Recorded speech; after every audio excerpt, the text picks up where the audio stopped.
Tabir isu perselingkuhan antara Denise Charyesta dengan Reggy Datau di belakang Ayu Dewi belum tersibak.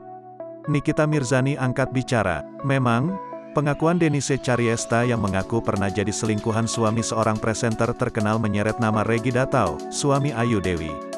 Tak pelak, adanya pengakuan Denise Charyesta itu cukup menggemparkan.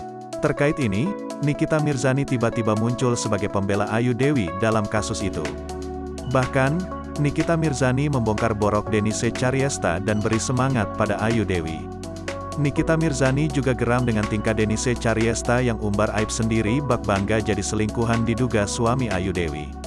Nikita Mirzani ngaku tak sudi bicara soal Denise Charyesta.